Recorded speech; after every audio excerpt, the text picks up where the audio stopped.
15,000 years ago, a being appeared in the upper regions of Himalayas, a yogi, as he was the first one, the Adi Yogi. या ठिकाणी मुरुगन स्वामींची पूजा केली जाते. तर मुरुगन स्वामींचं हे मंदिर आहे. इंडियामध्ये साऊथ इंडियन जे फूड आहे ते नक्की ट्राय करायचे असतात. नमस्कार मंडळी, एक्सप्लोर विथ प्रसाद चॅनलमध्ये तुमचं स्वागत आहे. आणि आजच्या या ब्लॉगमध्ये आपण साऊथ इंडियाचं मँचेस्टर म्हणून ओळखलं जाणारं कोइंबतूर शहर एक्सप्लोर करणार आहोत. या ठिकाणी राहण्याची, खाण्याची कोणकोणते स्पॉट बघण्यासारखे आहेत आणि त्या ठिकाणी कसं पोचायचं आणि ह्या सर्वसाठी लागणारा जो खर्च आहे त्याचा आढावा या ब्लॉगमध्ये घेणार आहोत. तर ही जी आपली 8 दिवसांची पूर्ण ट्रिप आहे त्यामध्ये आपण साऊथ इंडियाचे 4 मोठे शहर एक्सप्लोर करणार आहोत. यामध्ये कोइंबतूर, कुन्नूर, उटी, म्हैसूर आणि बँगलोरवरून आपण रिटर्न येणार आहोत. तर या प्रवासाची सुरुवात होणार आहे आपली कल्याण या रेल्वे स्थानकावरून.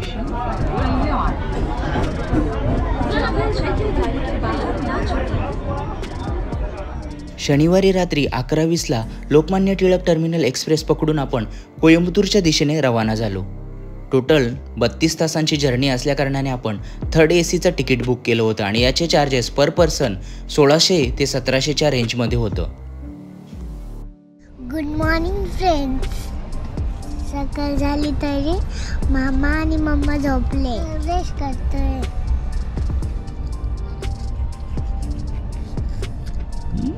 गुड मॉर्निंग मित्रांनो. आपण काल रात्री कल्याण येथून जवळपास 11:20ला जी LLT लोकमान्य टिळक एक्सप्रेस आहे ती पकडलेली आहे आणि आता आपण कर्नाटकामध्ये आहोत. इथून भीमा नदी जवळच आहे आणि तर आपला जो प्रवास असणार आहे, आपण कोइंबतूरला उद्या सकाळी 6चं टायमिंग आहे आणि आपण त्या टाईमपर्यंत जर ट्रेन टाईमवर असेल तर तेव्हापर्यंत आपण पोचू आणि जवळपास अजून आपल्याला 18 ते 20 तास अजून ट्रेनमध्येच घालवायचे आहेत. आणि आमची प्रार्थना पण रेडी झालेली आहेत. बोर झालेले आहेत आम्ही ट्रेनमध्ये, कारण की AC कोचमध्ये आपल्याला तेवढा फन करता नाही जेवढा आपण स्लीपर कोचमध्ये करतो. याशिवाय जो आपला पुढचा प्रवास असणार आहे तो आपण कोइंबतूरला आदियोगी वगैरे एक्सप्लोर करणार आहोत, तिथला आसपासचा परिसर. त्यानंतर आपण जाणार आहोत कुन्नूरला. कुन्नूरवरून टॉय ट्रेनने आपण उटीला जाणार आहोत आणि उटीवरून नंतर आपण म्हैसूर जाऊन बँगलोरवरून आपण रिटर्न होणार आहोत. तर अशा प्रकारे आपला प्लॅन आहे. बघूया पुढे काय काय होतं आहे आणि मी तुम्हाला सर्व अपडेट या ब्लॉगमध्ये देत राहील. इथे जायचं कसं, काय खर्च येतो, याशिवाय कोणते कोणते जे स्पॉट आहेत ते बघण्यासारखे आहेत, हे आपण हे सर्व या ब्लॉगमध्ये बघणार आहोत. तर व्हिडिओ पूर्ण बघा.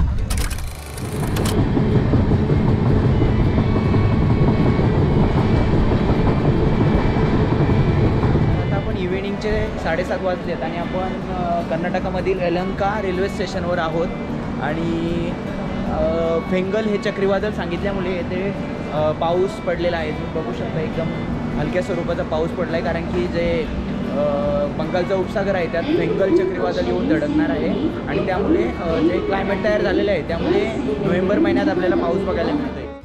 ट्रेनमधील फूडची क्वालिटी तेवढी चांगली वाटली नाही आहे, पण आपण पोट भरण्यासाठी हे खाऊ शकतो.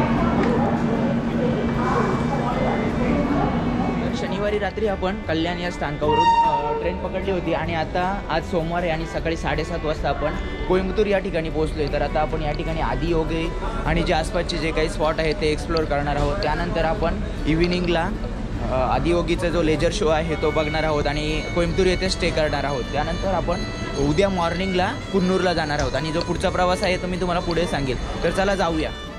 कोइंबतूर रेल्वे स्टेशनच्या बाहेर आपल्याला ऑटो आणि टॅक्सीज अवेलेबल असतात आणि याचे रेट तुम्ही किती बार्गेन करता यावर डिपेंड आहे. आम्ही 1200 रुपये देऊन कोइंबतूरमधील जे काही महत्त्वाचे स्पॉट आहेत ते बघण्यासाठी ऑटो रिक्षा हायर केली. कोइंबतूर रेल्वे स्टेशन आणि तेथूनच जवळ असणाऱ्या गांधीपुरममध्ये खूप सारे हॉटेल्स अवेलेबल आहेत, त्यामुळे तुम्हाला हॉटेल प्री बुकिंग करून येण्याची गरज नाही आहे. तेथे गेल्यानंतर तुम्हाला हॉटेल इझिली अवेलेबल होईल आणि याचे चार्जेस 1000 ते 3000च्या रेंजमध्ये आहेत. आपल्याला हा रूम 1500 रुपयामध्ये अवेलेबल झाला. होऊन चाललो आहे आदियोगी स्टॅच्यू बघायला आणि इथील जो कोइंबतूरमध्ये जो काही आहेत स्पॉट जे बघण्यासाठी ते बघणार आहोत आपण. तर गांधीपुरममध्ये आपण आता रूम घेतलेला आहे आणि आपण आज इथे स्टे करणार आहे कोइंबतूरमध्ये. आणि आता आपण निघालो आहे ऑटोने कोइंबतूर एक्सप्लोर करायला. आपल्याबरोबर महेश आहे, आमच्या वाईफ पूजा मस्कर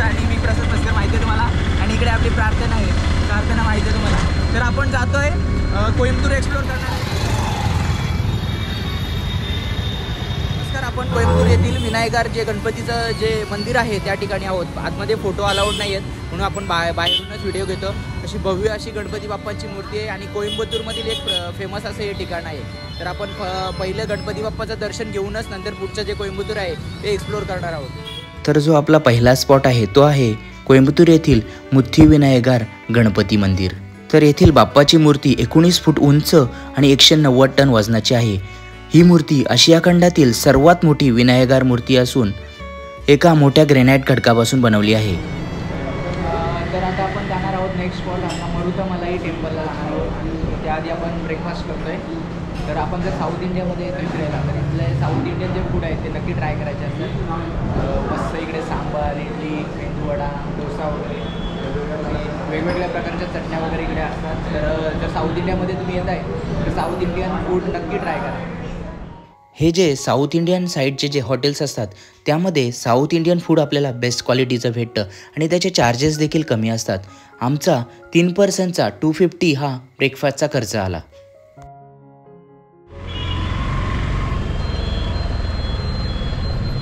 कोइंबतूर येथील मरुता मलाई जे टेम्पल आहे तिथे आपण व्हिजिट करायला जाणार आहोत. तर तिकडे स्टेपचा देखील रस्ता आहे आणि इथून तुम्ही डायरेक्ट गाडीवर जाते आणि इथे जर तुम्ही प्रायव्हेट व्हेकलने आलात तर टॅक्सी असेल तर डायरेक्ट अलाव करतात ते वर सोड जायला. परंतु जर ऑटोने वगैरे तुम्ही एक्सप्लोर करताय तर तुम्हाला इथे त्यांचं जे मेन एंट्री गेट आहे तिथून तुम्हाला 10 रुपीज पर पर्सन त्यांची प्रायव्हेट बस असते त्या बसने तुम्हाला जायचं असतं. तर आपला नेक्स्ट स्पॉट आहे तो मरुता मलाई टेम्पल. कोइंबतूर शहरापासून जवळपास 12 किलोमीटर अंतरावर असणारं डोंगरावरील हे एक प्रसिद्ध असं देवस्थान आहे. ऑटो रिक्षा वर जाण्यासाठी अलाउड नाही आहे म्हणूनच येथील मंदिर प्रशासनाची बसची सेवा आहे आणि याचे चार्जेस 10 रुपीज पर पर्सन आहेत. बस आपल्याला 10 मिनिटातच मंदिराच्या पायथ्याशी नेऊन सोडते. तर आता आपण आहोत मरुता मलाई टेम्पलजवळ आणि इथून आपल्याला काही स्टेप्स आहेत त्या चढून वरती जायचं आणि हे 12व्या शतकात बांधलेलं मंदिर आहे आणि या ठिकाणी मुरुगन स्वामींची पूजा केली जाते. तर मुरुगन स्वामींचं हे मंदिर आहे आणि आता आपण वरती जाऊन प्रत्यक्ष बघणार आहोत कसं मंदिर आहे.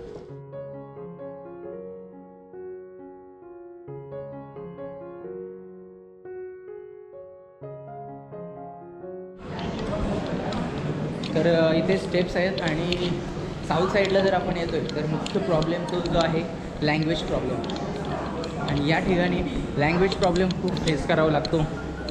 लिटरली आपल्याला इकडे हिंदी पण नाही समजत, रुरल एरिया असल्यामुळे इंग्लिश पण नाही समजत आणि आपण हेल्पलेस होतो. तर आमचंही असंच काही झालं आहे. मंदिरामध्ये प्रवेश करण्यासाठी 50 रुपीज पर पर्सन चार्जेस आहेत आणि साऊथ इंडिया साईडचे मोस्ट ऑफ जे टेम्पल्स आहेत तिथे आपल्याला अशा प्रकारे चार्जेस पे करावे लागतात. हे मंदिर या ठिकाणाचं एक प्रमुख जागरूक देवस्थान आहे आणि या ठिकाणी आपल्याला थोडीफार रश पाहायलाच मिळते. मंदिराच्या गाभाऱ्यात कॅमेरा अलाउड नसल्याकारणाने आपण आतला व्हिडिओ काढू शकलो नाही. मंदिराची रचना बघण्यासारखी आहे आणि येथील गोपुर आपला लांबूनच लक्ष वेधून घेतो. डोंगरावर झाडांच्या गर्दीमध्ये असल्याकारणाने या ठिकाणाचं वातावरण एकदम प्रसन्न आणि निसर्गमय वाटतं. मुख्य मंदिरातून दर्शन घेतल्यानंतरच मंदिराच्या बाजूला सिद्धर म्हणून सर्पदेवाची गुफा आहे आणि येथे जाण्यासाठी पायऱ्यांचा मार्ग आहे.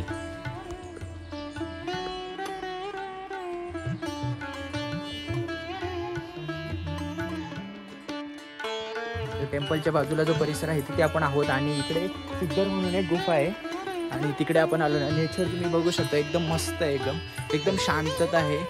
पक्षी वगैरे आहे त्यांचा आवाज एकदम क्लिअर साऊंड करतो. तर आता आपण टेम्पलमध्ये जाऊ. तामिळनाडू येथील कोइंबतूरमध्ये पेरूर गणपतेश्वर मंदिर आहे. हे शंकराला समर्पित मंदिर आहे आणि खूप पुरातन असं मंदिर आहे. 2ऱ्या शतकात चोल जे सम्राट होते करिकाला त्यांनी याची स्थापना केली होती आणि नंतर इथे द्राविड संस्कृतीचं स्थापत्यकलेचं आपल्याला दर्शन घडून येतं. परंतु या मंदिराचं टायमिंग असतं दुपारी 12:30 ते 4 वाजेपर्यंत हे बंद असतं. दुपारी मंदिर बंद असल्याकारणाने आम्हाला दर्शन मिळालं नाही, पण रात्री पुन्हा येऊन आम्ही या ठिकाणी दर्शन घेतलं आणि आतील जे बांधकाम आहे, आतील जी रचना आहे ती खरोखरच बघण्यासारखी आहे. जर तुम्ही कोइंबतूरला येत आहे तर या पेरूरपतेश्वर मंदिराला नक्की भेट द्या. तामिळनाडू येथील कोइंबतूरमधील जे आदियोगी स्टॅच्यू आहे जे आता खूप फेमस होत चाललं आहे आजकाल रील्समध्ये, तुम्ही व्हिडिओजमध्ये खूप बघितलं असेल, तर त्या जे शिवाची हा स्टॅच्यू आहे तिथे आपण आलेलो आहोत. आणि जर तुम्हाला कोयम्बतूर स्टेशनवरून येत आहे तर गांधीपुरम एरिया जो आहे तिथे 4-5 बस स्टॉप आहेत आणि तिथून तुम्हाला 14D किंवा C ही बस तुम्हाला पकडून तुम्हाला डायरेक्ट ईशा फाउंडेशनच्या आदियोगी स्टॅच्यू या एरियामध्ये सोडेल अवघ्या 30 ते 40 रुपयामध्ये. जर तुम्ही तेच लोकल ट्रान्सपोर्ट टॅक्सी किंवा ऑटो रिक्षा हायर करायला जात आहे तर तुम्हाला ते 1000 ते 3000पर्यंत काही अवाकच्या सवा चार्जेस सांगतात. तर तुम्हाला जर तुम्ही बजेट ट्रिप प्लॅन करताय तर लोकल ट्रान्सपोर्ट प्रिफर करा, जेणेकरून तुमचा खर्च होईल. आम्ही अवघ्या 30 ते 40 रुपयामध्ये पर पर्सन या ठिकाणी आलेलो आहेत. आमचे 3 जणांचे 100 रुपये तिकीट झालेलं आहे. तर अशा प्रकारे ही बस आहे, मागे सिटी बस आहे, त्याने आम्ही इथं आलेलो आहोत. आणि आता आम्ही इथे आदियोगी जो स्टॅच्यू आहे किंवा इथे योग धारणाचं एक सेंटर आहे तिथे देखील जाणार आहोत. त्यानंतर जो लेझर शो आहे तो करणार आहोत, फोटोशूट असणार आहे आपला. तर अशा प्रकारे आपला इथला प्लॅन आहे. कोइंबतूरमधील ईशा फाउंडेशनने बनवलेलं आदियोगी हे आजकाल झपाट्याने फेमस होत चाललेलं एक प्रसिद्ध ठिकाण आहे. तर आतमध्ये शंकराची भव्य मूर्तीच नाही तर मेडिटेशनचं एक मोठं सेंटर देखील आहे. आतमध्ये ध्यानलिंग, सूर्यकुंड, चंद्रकुंड अशा अनेक स्पॉट आहेत ज्या ठिकाणी आपण स्वतःला मेडिटेट करू शकतो. तामिळनाडू येथील कोयम्बतूर येथील जे आदियोगी स्टॅच्यू आहे, जे शंकराची मूर्ती आहे, त्या ठिकाणी आल्यानंतर आपल्याला मागच्या साईडला इकडे ध्यानधारणा केंद्र आहे, ध्यानलिंग आहे, सूर्यकुंड, चंद्रकुंड, याशिवाय पार्वती मातेचे मंदिर देखील आहे आणि अनेक असे छोटे मोठे स्पॉट आहेत जिथे आपण जाऊन आपला दिवस चांगल्या प्रकारे साजरा करू शकतो. याशिवाय जे ध्यानलिंग आहे तिथे आतमध्ये गेल्यानंतर अशा प्रकारे तिथे वातावरण निर्मिती केलेली आहे की आपण ज्या रोजच्या धगधग्याच्या जीवनातून स्वतःला कुठेतरी हरवून बसलेला असतो आणि अशा ठिकाणी आल्यानंतर आपण स्वतःला शोधतो आणि खरोखरच म्हणजे तिथे आपल्याला स्वतःला काही करायची गरज नाही आहे, ॲटोमॅटिकली आपण मेडिटेट होत असतो. तर अशा प्रकारे तिथे पवित्र एकदम वातावरण निर्मिती केलेले आहे. तर तुम्ही आदियोगीला येत आहे तर या ठिकाणाला नक्की भेट. डोंगर रांग आहे, त्या निसर्गाच्या सानिध्यात हा आदियोगी स्टॅच्यू आहे आणि खरोखरच एकदम प्रसन्न आणि पवित्र वातावरण आहे. आणि आमची गँग देखील फोटोशूट काढते. तर तू काय करते? कोइंबतूर सिटीपासून जवळपास 30 किलोमीटर अंतरावर असणाऱ्या ईशा फाउंडेशनने बनवलेल्या या आदियोगी स्टॅच्यूबद्दल आपण पुढच्या व्हिडिओमध्ये डिटेल्समध्ये माहिती बघणार आहोत. या ठिकाणी कोणकोणती बघण्यासारखे स्पॉट आहेत, राहण्याची काय सोय आहे, हे सर्व आपण पुढच्या ब्लॉगमध्ये बघणार आहोत. घरून निघाल्यापासून आणि कोइंबतूरपर्यंतचा जो काही आपला खर्च आहे तो थोडक्यात तुम्हाला मी रिवाईज करतो. 3 पर्सनचे आपले ट्रेन ट्रॅव्हलिंगचे कल्याण टू कोइंबतूर 5000 आणि 500 आपलं 2 दिवसात आपण ट्रेनमध्ये जे काही नाश्ता वगैरे केला त्याचे टोटल 5500 रुपये झाले. रूमचे 1500, ऑटोचे 1200 आणि लंच, डिनर आणि ब्रेकफास्टचे 1500 असे मिळून आपले जवळपास कोइंबतूरचा पर डेचा 3 पर्सनचा 5000 खर्च झाला. आपण बजेट ट्रिप प्लॅन करताय तर यापेक्षा कमीसुद्धा खर्च होऊ शकतो. अशा प्रकारे कोइंबतूर फिरण्यासाठी पर पर्सनला आपल्याला 1600 ते 1800 रुपयापर्यंत खर्च येऊ शकतो. मागच्या व्लॉगमध्ये आपण आदियोगी येथे 7च्या आसपास होणारा हा जो लेजर शो आहे त्याचा पूर्ण व्हिडिओ प्रकाशित केलेला आहे. जर तुम्ही तो व्हिडिओ बघितला नसेल तर आपल्या चॅनलवर जाऊन तो व्हिडिओ नक्की बघा. आणि जर तुम्ही आदियोगी जाताय तर हा लेजर शो मिस करू नका. आणि आपला पुढचा व्हिडिओ नक्की बघा. यामध्ये आपण आदियोगी स्टॅच्यू आणि त्याच्या आसपासचा परिसर एक्सप्लोअर करणार आहोत. धन्यवाद.